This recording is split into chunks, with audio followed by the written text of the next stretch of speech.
Hi Fox, how are you doing? Today we saw the long-awaited battle between Vladimir Kramnik and Levon Aronian. One of the first games they will play in the one of the two games. Sorry, they will play in this tournament, and well, it didn't bring people down. It was a long battle, and really probably one of the best games we've had here so far in candidates in Khanty-Mansiysk. So let us go straight forward with the game. Kramnik is white, Aronian is black. We start with d4, knight f6, c4, e6. Kramnik doesn't allow the Nimzo-Indian. Almost any top GM, almost nobody of these top GMs is seeming to be allowing the Nimzo-Indian defense. So Aronian plays d5. Now Kramnik plays e3, kind of a waiting move, waiting to see black's choice of defense, waiting black for to establish his defense. And Aronian more or less surprises. b6, you would expect him to play bishop e7, even d takes c4 like Kramnik did yesterday, but b7, well, going like so to the Tartakower defense of the Queen's Gambit declined. Similarly, not exactly the same position, but some similar ideas. Now Kramnik plays knight c3, bishop b7, and it is quite logical. White closes the light square diagonal, c takes, e takes. Now that the bishop will be hitting like a 1 his own pawn on d5.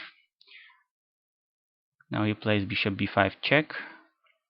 Now this is not very commonly known position, but still there are lots of games in this position. So that black plays c6, even putting more pawns into this diagonal. Instead, well, knight bd7 may seem very logical, not to block the diagonal with the c6 pawn, but now knight d5 is possible, and if says bishop d6, bishop c6, or even knight c6 could be possible, and it may be a little bit uncomfortable for black. So to avoid these kind of things, black just plays c6 after the check and closes more of the tricks for white. So bishop goes back to d3. And the point is that black has a what seems to be bad bishop on b7. But well, the bishop on c1, the white bishop on c1 isn't a MVP either, so this will be an interesting fight to see who of both players will activate better his bad piece. Bishop e7, short castle, and white plays b3. Quite a logical way of developing the bishop.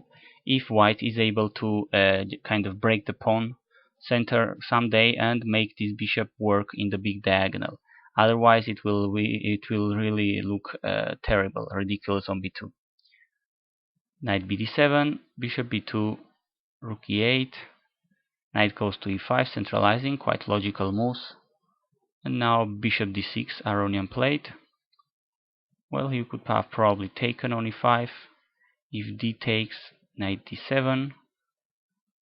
If f4, now we have a couple of options. c5 is quite sharp. Knight c5 was another possibility. Well, instead after knight e5, he'd rather played bishop d6. Of course, f4 was followed, just putting lots of strength in this e5 point. Now Aronian counterattacked center. The c pawn is made to attack white center. c5, queen f3, c takes, e takes.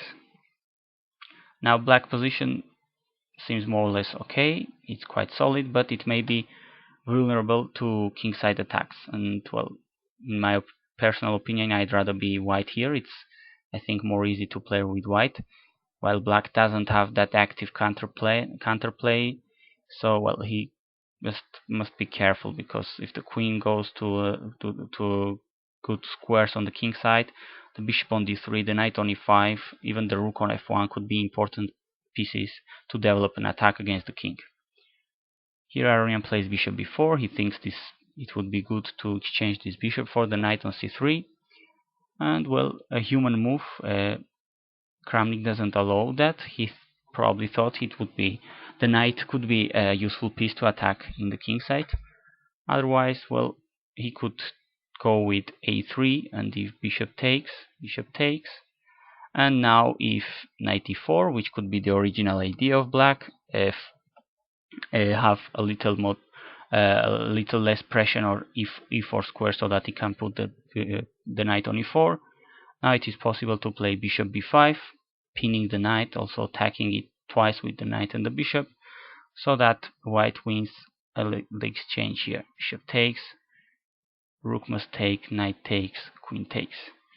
On the other hand, black has put a strong knight on e4, but this is definitely better for white. This is an exchange, so the bishop will go back, and this is much better for white, I guess. Well, otherwise, knight e2, another possible move, of course. Now Aronian takes this possibility to go with the knight to e4. Now white plays a3. Well, no need to say if bishop e4, pawn takes e4. The bishop is now very interesting piece, and this is looking very good for black. This is not what white is looking for. So instead a3, Aronian wants to back to f8. Of course, the intermediate knight d2 attacking queen and rook is not working. Now queen h3, attacking h7, etc. If knight f6, well, a takes b4, the bishop is under attack. So this kind of tactics were not possible yet. That's why after a3, bishop f8 was played by Aronian, anticipating kind of an attack on g7.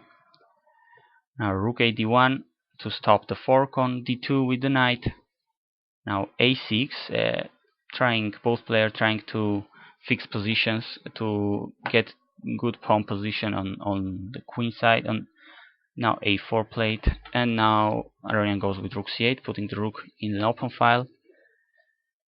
And Kramnik, just more or less having prepared all his pieces, goes for more or less the decisive attack. He's already threatening things, for instance queen h5, threatening f7.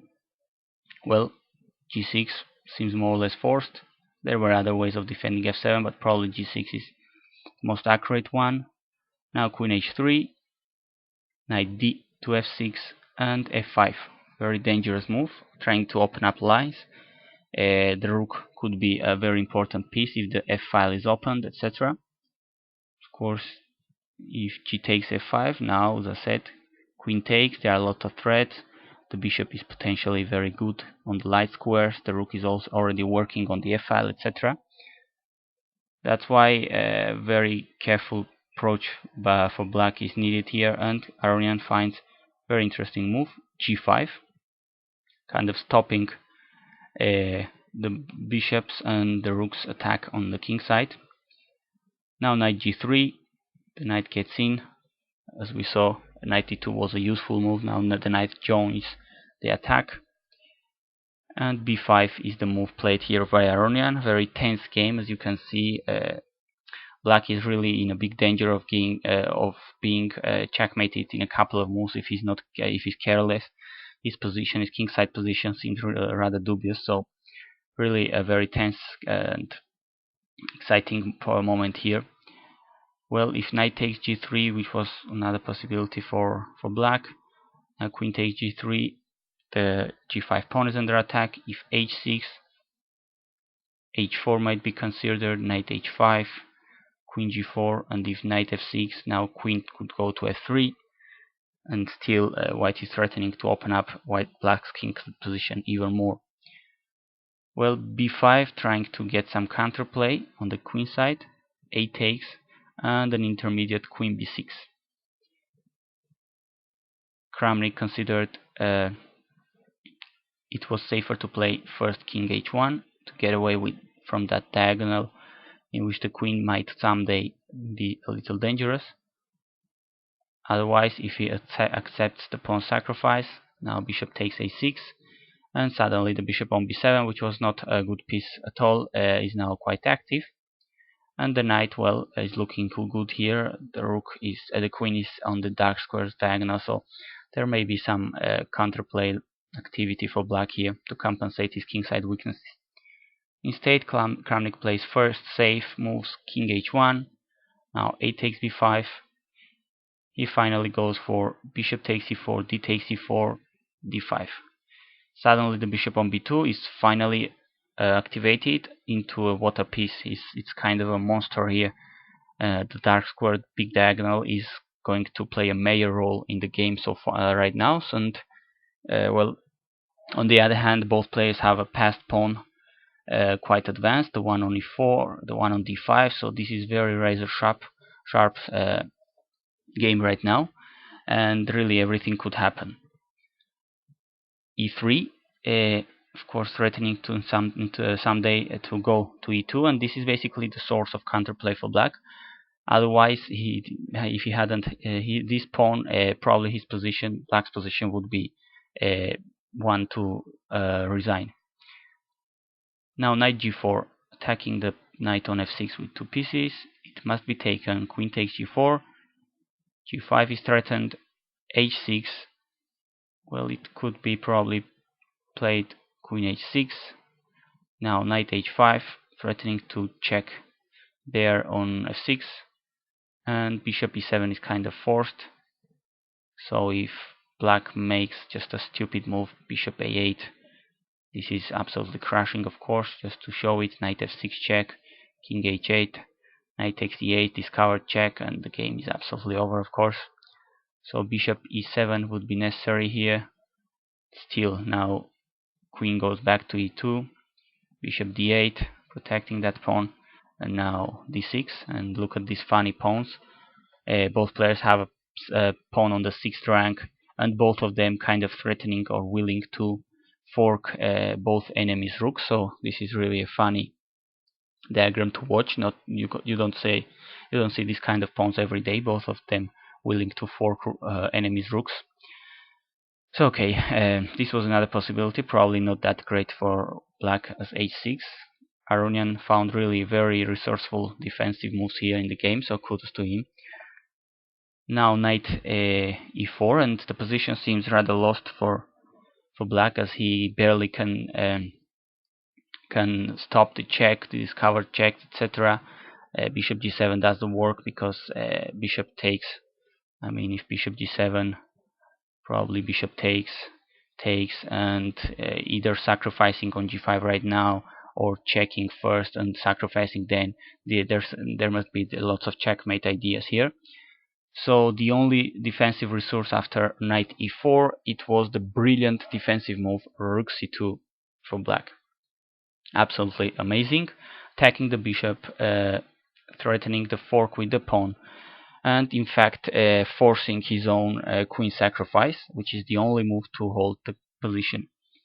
Knight f6 check, queen takes f6, bang, only move to survive, sacrificing the queen for a couple of pieces. Absolutely brilliant defense by Levon Aronian. Bishop takes f6, e2, forking both rooks. And now this point, really an insane position. What to do, what to play here. Kramnik took his time and finally decided to go for more or less the best move, which in fact, with a perfect play, would lead to a dead draw in a couple of moves. So bishop takes g5. It seems here Levon is going to blunder in time, but saying that without an engine would be absolutely difficult to judge. He played bishop takes d5, and here suddenly, well, out from a more or less drawing position, according always to engines, because this is very, very complicated to calculate. Suddenly white has a winning attack. Well, which was the best idea here for black, sorry. It was to take on g5, and this is more or less forced draw. Queen takes g5, king h7, checks, and if f6, check, taking on d1 on f1, rook takes, rook e2, but still white has all these checking ideas, and this would be a draw. But bishop d5 would allow white to win. Let us see if Kramnik took advantage of that. He took on h6, which is good enough to win. Probably not the best. It seems it was much more accurate to play bishop f6 check. Now king h7, rook g1, so that if he takes d1 promoting, queen takes, and this is a queen against the rook and the bishop, which is winning. And if rook e4 attacking the queen, now queen f3. Once again, this black has improved his rook a little, but this is still winning for white. So not sure. Well, both players were more or less under time pressure, so probably both of them missed lots of lines here, missed some calculations. That's why Aronian blundered, and that's why Kramnik couldn't take advantage of it, full advantage of it. He played bishop takes h6 check, king h7, and now once again Kramnik doesn't find the best move. He takes on f8. The other opportunity for winning to win the game was the move rook g1 now, as if bishop takes h6. Well, rook e1, the black is not taking any rook anymore. This is the best, in fact, black had. The queen is white has a queen for 2 bishops. Should be winning, of course. And if he takes d1 check, well, once again the queen takes back. Bishop takes h6. Here white even would take the rook on c2. So all these lines leading to a clear victory for white. Well, instead Kramnik took on f8, which gave Aronian once again some life, and he went towards this ending, taking on f1 check, rook takes f1. Now rook takes g2, and of course Kramnik must take on g2, otherwise the discovered checks with the bishop on d5 and the rook on g2 are very, very dangerous. They're quite deadly. So queen takes g2, bishop takes, king takes, rook takes f8. So after the dust has gone, the smoke is settled.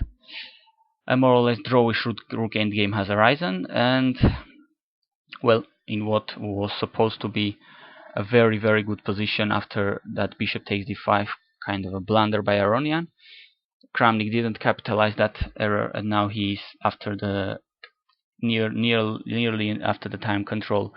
He has a pawn up in a rook endgame, but as we will see, Aronian will hold this to a draw. King f3, king g7, king e4, rook h8. Now to win a rook endgame, being only one pawn up, both your king and rook must be very well placed to get the Lucena position, for instance. Otherwise, these endgames tend to be drawish, especially between top GMs, but still there is some game to be played here. King d4, Aronian plays correctly rook c8, cutting white king. Now rook f4 is played, and here's after king f4, king f6, h4. Surprisingly, at least to me, Levon took a lot of time to think. He knew that he probably knew he had already blundered in this game, although Kramnik failed to punish him for that blunder. He didn't want to blunder anymore. So remember, in the last candidates in tournament in London last year, he also blundered a kind of drawish endgame against Kramnik, though that one was a much more complicated position, but it was seeming it was a draw until he blundered really heavily. So Aronian took his time here to move. Finally, he played rook e8, an inaccurate move. Engineers say they just think that keeping the c-file is enough for black to hold, as there is no way for white to improve. Just keeping the c-file, and whenever h5 is played, king g5 should do the job, as now the rook is attacked and a black king will take either f5 or h5 pawn. But Aronian chose to go to rook e8, and now, well, king c5. After this rook e5, king d6 happened, but now with rook e3, precise move, rook b4, and this was already more or less clear it was going to be draw. King took on f5, rook takes b5 check, king g4, h5, f5, h6, rook h3. That pawn isn't going anywhere. King e5, rook takes h6, rook b4 check, king f3, and although white takes black's last pawn, black is on time to stop white pawn from promoting, as it is very far from the 8th rank yet. King e3, king e5, king d3, rook b8, king c3, b4, and the game ended up after a couple of moves. They just played on until bare kings, rook h7 check, rooks were exchanged, black took the pawn, mutual smiles, handshake, and the great game of chess was in the books or in YouTube, as in this case. Great game by both players, kudos for them for playing for long hours, very fighting game, lots of flashy combinations there, and finally probably a fair result, a draw. Hoping to see lots of similar games in this candidates tournament.